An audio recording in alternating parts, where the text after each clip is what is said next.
Scene 9. Enter cook, Iago, and maid. Such victory have I not known, nor any servant that doth walk or e'er has walked upon this earth. Indeed, such victory that ballads will be sung concerning acts of valor that did now occur, that did take place upon this eve. A holy day indeed, shall be constructed from today, a day to honor servants, sailors, maids, and all who are beneath the heels of royalty. You yielded your pan with greater skill and more dexterity than kings and knights who vanquish dragons, battle evil, and survive all jousts and duels. I'd have thee at my side in any war, good cook, as thy so proven bravery remains unmatched. A worthy fellow and companion thou hast proved to be, good sailor, for thy words so stirred me with such courage in these bones, that I have failed to feel in scores of years. A drink to thee of kingly wines, that shall ne'er more be stolen by the prince nor any else who fears my saucy pan. Enter Queen Gertrude. My lady Gertrude, oh, my queen, this wine I did mistake for servant's wine, and only now I recognize its markings as the wine intended only for occasions of the likes of this eve's feast. I must convey apologies, too, for disruption I did cause in feasting hall some minutes past. Insanity but momentarily o'ertook my senses all, but now that I have thus experienced this lapse of mind stability, I have acquired the necessary knowledge to prevent such rude, uncouth behavior in the years to come. Depart, cook. I have not come to quarrel now with thee. Be grateful for thy life, take hold of daughter thine, and so depart. I will obey, my queen. Good end, good sir.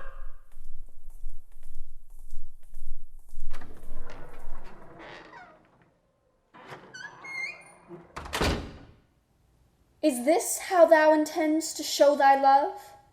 This basest demonstration of such rank behavior and some immorality? Thou hast found means to so disrupt my house, my home, my family, as vile form of petty vengeance that is practiced by weak men who cannot hear nor comprehend the substance nor the meaning of such short and single-syllabled words, the likes of no. Was this wild act a pitiful attempt to gain my audience again? I must now proffer full and hearty victory to thee, as here we be beneath my home but twice in 2 short days to interact with rude and most ungrateful sailor, who hast no decorum nor a sense of how good men do act and serve for kings and queens. It is my sole intention to serve thee, and none but thee, O queen. But it would seem that even armed with all intentions good, 'tis not sufficient means to manifest results that I desire, results that I do dream and fantasize within my head, to be so pleasing to thy senses and thy mind. I thought the knowledge of thy son's iniquities would cause some gratitude, but now I see the manner and the cause be rooted in some madness of my soul. My love for thee doth shroud my mind and logic in such clouds we saw in storm of yesternight, and so whilst actions mine are all in effort to bring joy, a smile into thy life, the world will not cooperate with what resides inside my head, and finds such ways to bend and twist my dreams into such ugly forms of base reality, I do begin to ask what sanity resides inside my soul, for drastic variations twixt my dreams, and what occurs be so immense in shape that execution of my life may be the sole solution to the madness I have brought into thy household of these 2 short days. My love for thee is pure, this I would swear, but some great lack of judgment and of reason so molests my love into insanity, which brings about thy frowns and ill content. And since it be the opposite of all I do desire within this world, and since the fault is mine alone, perhaps the finest way to serve is to destroy the heart that causes such unhappiness within these walls, and walls around thy heart. Sheath thy dagger, man, art thou now truly mad? My queen, let me now serve thee in the sole recourse that is so left to me. These nights of discontentment will now cease when root of their existence ceases with this point. Hold thy hand, I say, hold thy hand, sailor! My heart is bursting, queen, a hole needs form to so release the overflow. Release this knife, if thou so loves me as thou say'st.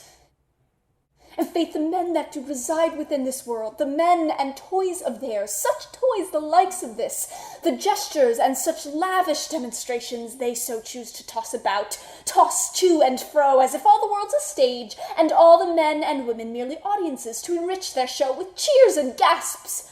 I say an audience corrupts all men, as crowds within thy mind collect disease enough. These tears and kneeling on the floor are not so flattering for cause of thine. Arise. Thou needs a hole of different sorts, not one thou cannot block once blood enough hast spilt to so release thee from thy pain.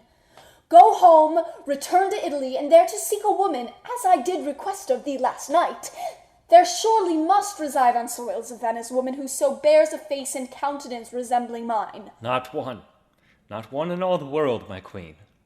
If when a year ago 'twas but a second I did gaze upon thy face, and could not find a solace in thy absence, or respite from thoughts of thee that plagued my hopes, and now whole minutes passed between us two.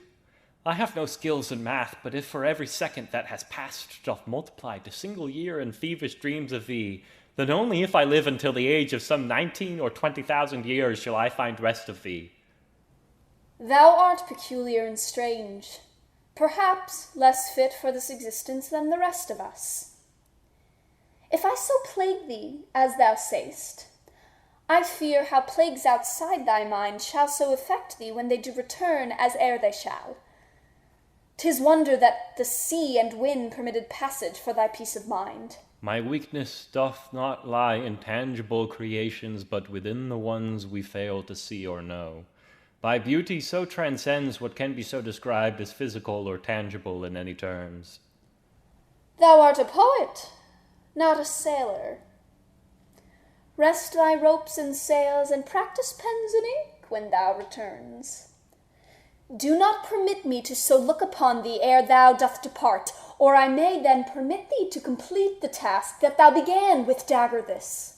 I shall ne'er gaze upon thy face again, once door behind thee now doth lie betwixt us two. Farewell, strange sailor.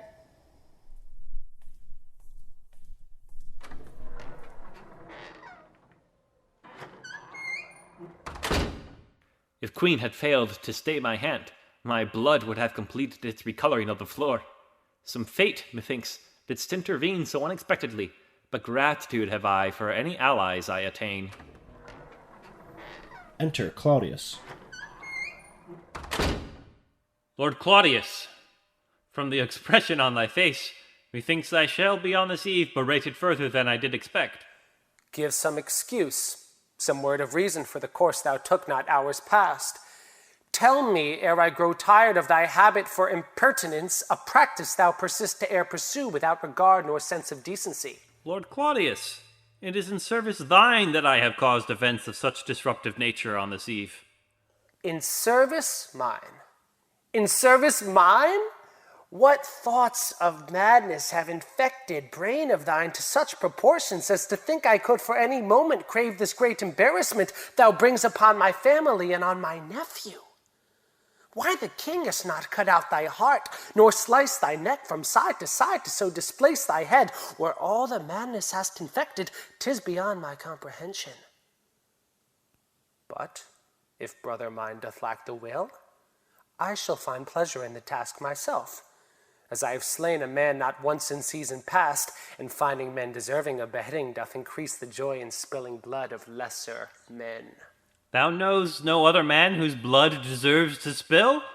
Perchance thou hast no courage to cause intervention from blood's journey to and from the heart and men deserving so.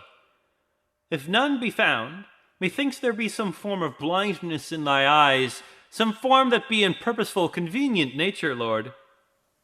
If sword of mine were smaller, I would find some joy removing tongue from head of thine before removing what was left behind. Ere thou removes my head, as thou hast claimed will do with menace and authority, my last desire would be the answer to a single question ere I die.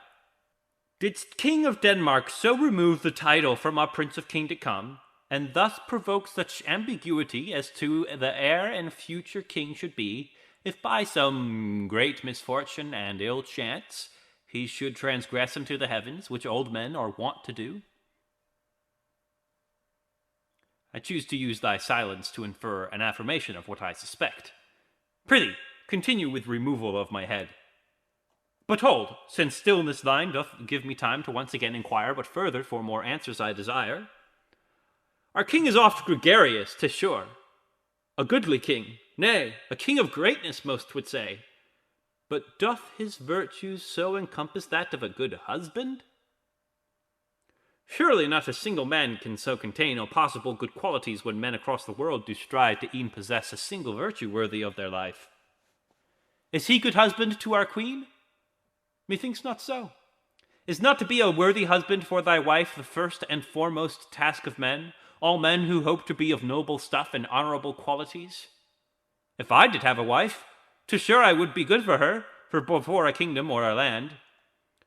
And why hast our base world permitted this? Permitted kingdom under him, permitted crown upon his head, permitted wife that he may hold, may touch, may kiss, and all such things that men may do with wives?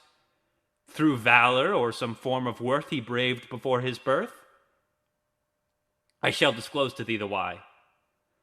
Because he was conceived before, and thus was born into this world before another could. What worth does age bequeath? The elderly find time to eat our food, to rail against the times, belittle youth, but what amenities do they provide to benefit our times? Is age sufficient reason for the fate of what small happiness our queen is left to find within remainder years of hers? Methinks not so. But if thou art content with what this life hath structured for thy time, and for the woman that thou lovest, prithee, continue with removal of my head. I am no wench nor lackey for thy tales, thy dangerous truths thou spins into deceit. These vile games shall end thy life, even if not in Elsinore. Now tell me what thou hast to gain, or what thou hopest to so achieve, if I believe in what thou says, that this divide thou hast created twixt my brother and his son was for my will. I'll tell thee, since I see thou wilt not be so easily fooled as men and women in majority are fooled when I desire them to be. Cease thy flattery.